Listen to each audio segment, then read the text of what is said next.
This is Gabriela on the scene today with Talk Network Radio. We have a real treat for you just around the corner, and that is Empowered Living with Jeff Byrd. Jeff is the owner of Jeff Byrd Coaching, and he will be coming to you weekly to teach you more about empowered living. Now, let's join Jeff already in the studio. Hello and welcome. I'm Jeff Byrd with Jeffrey Byrd Coaching, and this is Empowered Living. Now, we got an interesting title for today's show. It's called Do the Thing. And we were kind of joking about that in the studio before we started here, and Chuck, the producer here with New Dominion Media, he said that could be like a song title. I said that could be a title of a lot of things. But today, we're going to use that in the sense of an important thing that you need to do. Now, let me ask you this question. We're just going to be real honest here. Have you ever had something important to do that you intended to do, and you set aside some time to do it, and you did everything else instead? Yeah. Okay. If you have, don't feel bad. You're in good company, because so have I. I've sat down and there was this big important thing that I needed to do, and it was like I kept getting ready to do it. Just getting ready to do it. Years ago, I had a very good friend, and he really wanted to move to Pennsylvania, and we're down here in Virginia, and he was, I'm going to move to Pennsylvania. I'm going to work this job for this long, and I'm going to move to Pennsylvania. Well, he said that over and over and over. One day he said it, another friend was standing there, and he said, dude, you've been getting ready to move to Pennsylvania for the last 13 years. He was always getting ready to do something, an important thing to him, but he didn't get around to doing it. And now he's in Texas, but, and he's a dear friend. But, have you ever had just a, maybe not a move like that, but just a task that was important to you, that you needed to work on, and you sat down to work on it, and then you were like, well, let me just click on the emails and see what's going on there. And, oh no, my goodness. Oh, look, I got numbers in my Facebook. People are responding to something or tagging me in something. Let me check that.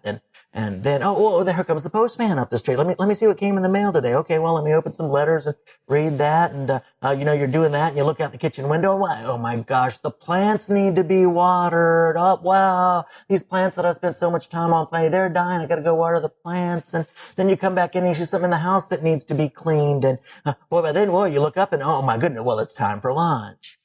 And here you are coming back after lunch, and that thing that you were going to start first thing in the morning, that important thing, you hadn't done anything on it.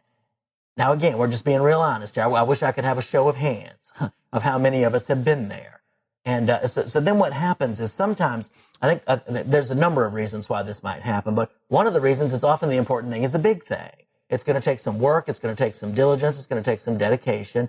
And we know, and we think, oh my gosh, it's going to be hard. It's going to be difficult. And so we end up just kind of sidetracking to lesser things. But what happens when we do that?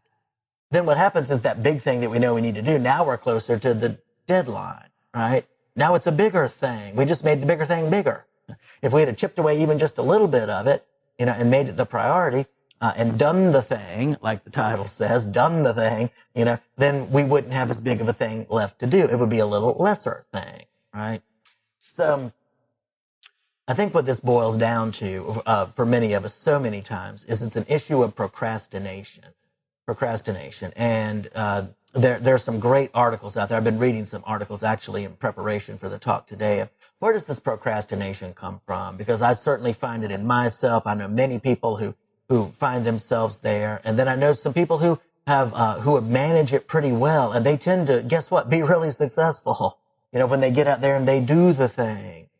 So one of the main causes, this is listed as one of the main causes, and I totally believe this, when it comes to procrastination, one of the main causes that we don't do the things that we could do, that we know we need to do, is a fear of failure or criticism, right?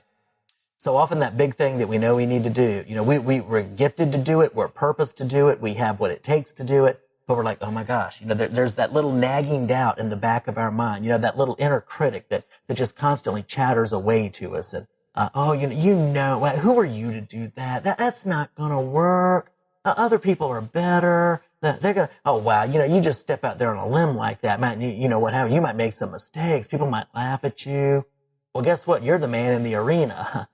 You're the one out there doing something. They only get to criticize you if they're out there doing it too. And if they're truly criticizing it in the right way, then it'll be a healthy criticism. It's like, hey, we're out here doing this thing. Let's help each other get better.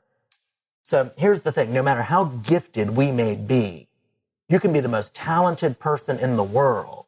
You can have all kinds of aptitudes. But if you constantly listen to that inner critic that places too much concern on the opinions of others and their responses to us, to you, we may forever believe in our other than conscious mind that we can't do the task well enough and therefore find every excuse under the sun not to start it. Okay? Now, let me tell you, I was doing some work with the leadership team of a work task force center a couple of years ago, and I had all of the organizational leaders there, and I asked them this question. I said, what is your greatest frustration on the job? And they surprised me with their answer. What I thought they were going to say, well, we need more resources, we need better funding, we need, better staffing, we need all of these things. That's not what they said.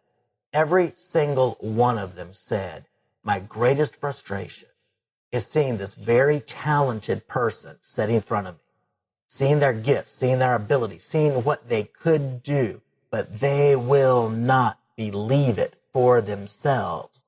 They listen to that voice that says, you're not smart enough, you're not fast enough, you're not talented enough, you're not gifted enough, you're not, and they don't start. And they do other things instead, lesser things. Like Jim Rohn said, don't major in the minors. Find the important things, find the meaningful things to do, and start majoring in the majors. The house is always going to need cleaning. That doesn't mean that's a good reason not to do your main thing that you're gifted to do, that the world needs you to do, and that you'll be satisfied when you do. So, like I said, we can make all kinds of excuses not to start. And we may even defend those excuses in order to try to convince others of all the valid reasons we can't get it done and dare them to challenge us. Well, my goodness, this was, I had to do this and I had to do this and I had to do this and I had to do this. And boy, by the end of that, I was so tired. I couldn't start on my main thing. I just couldn't do the thing because I was so busy doing other things and so worn out. We might even dare them, say, oh, don't you dare challenge me. I'll tell you how tired I am, how anything else. How difficult it was, how bad I feel, just don't challenge me. Just accept my reason, even if you see the ability and try to help them get going. And this is a huge problem. This is very problematic in our society as a whole. There's so many people playing so small, listening to such small messages in their minds about themselves, about their capability, and they just don't dare for big things. They don't even envision big things. They're playing small. One of my greatest frustrations as a coach and in working with teams and people is when people, they have no vision. They have no vision. They're playing way below their capability and they just don't care. They're happy to be there. As long as they get a paycheck, they can punch that clock, do the same thing for the next 1,000 days that they did yesterday. They don't have to develop, don't have to grow. They're okay. And so when that's the case, two things happen. We both don't do the good we could do, and at the same time, we lower ourselves in our own self-image because somewhere inside, we know we could have done the thing. We know we could have gone after that goal, after that thing that makes a difference. I know people who, and it's obvious what they love. It's obvious that there are things they love, things they're gifted at that they really make them come alive, and they don't do them because they're afraid for some reason. They're afraid they're going to be criticized, afraid they're going to fail, afraid they're not going to make it. And so they don't keep stepping forward with it. And they just do lesser things. And they're not satisfied. And when you meet somebody like that, there's going to be a self-image issue. There just always will be. Okay. So another reason that we might delay starting, and this kind of goes hand in hand with that self-image thing, those voices. Another reason is if we don't value the process. Okay. One of the things we say on the John Maxwell team a lot is trust the process. If you keep doing the right things on a consistent daily basis for long enough, that process is going to get you where you need to be. And I can testify to that. When I started doing this, it's been about 5 years ago now. And boy, that whole first year, I didn't even speak. I didn't do anything. I was just trying to learn and learn and learn. And I needed to learn because this was kind of new to me. I had done similar things, but never this thing. And so I had to learn. And then, there's been such a journey through here. And it has been challenging. It has been difficult. But, I started late. I didn't start till I was about 47 doing what I'm doing now, which is the most fulfilling thing I've ever done. Because for so much of my life, number one, I had that low self-esteem issue. I would listen to that inner critic. You can't make it. Who do you think you are? But the other thing was I really didn't trust the process. I didn't value the process. The goals seemed so far away. And I thought, oh my gosh, it's going to be so difficult to get to. It's going to be so hard that I'm just not going to start.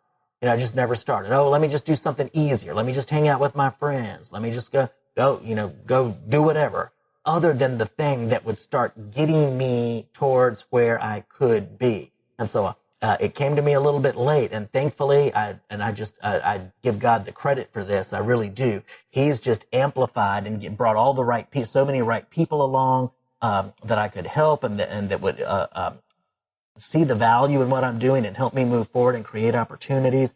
And so, and now it's been multiplied. And that's the case.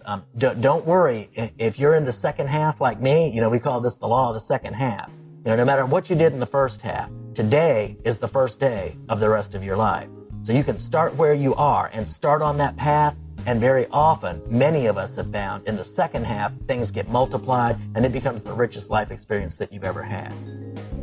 Jeff will be back shortly to wrap up today's message. This is Gabriela, still on the scene today with Talk Network Radio. If you're just tuning in, you're listening to Empowered Living with Jeff Byrd. If you've missed any part of today's message, you can hear it again online, as well as the entire archive of Empowered Living at www.talknetworkradio.com or search keyword #EmpoweredLiving. We would like to acknowledge our music partners, Sound Ideas for Corporate to the Max and Kevin MacLeod for Airport Lounge. Any scriptures read during this broadcast are from the New American Standard Version of the Holy Bible. If you would like to learn more about Jeffrey Byrd Coaching, visit www.jeffbyrdcoaching.com. That is JEFFBYRD coaching.com. Do a Facebook search for @CoachingRocks or drop Jeff a line at jeff@jeffbyrdcoaching.com. Again, JEFFBYRD coaching.com. Let Jeff's Coaching Rocks be the building blocks of your empowered success. Now, let's go back to Jeff for the rest of today's message. So, see the value in the daily progress. Don't just settle for a quick fix now. Because the longer you do that, the longer you settle for the quick fix, then the more time there's going to be to make up when you do get going, and the task is going to seem more challenging. But you can still do it. No matter how much time you've lost, you can start today doing the right things and moving in the right direction. So it's so important to do the thing that needs to be done now. And the more disciplined we get to do the thing when the thing needs to be done, it'll help with your own self-image. It'll help make your future easier. It'll open new doors of opportunity to you. You'll be able to become your best self to offer others and help yourself and create your own best lasting legacy. Because when you start doing what you're here to do and what you're good at doing and you start progressing, that's going to multiply your impact on other people and help them. So I got a few tips. Okay, tip number one is to make a list of the things you need to do. And this is just for that day. Okay, just make a list of the things you need to do. You can put the little things on it. You can put the big things on it. But once you make that list, now prioritize the list. Okay, what are the big things? You want to do the big thing first. We call it eating your frog, that difficult, daunting task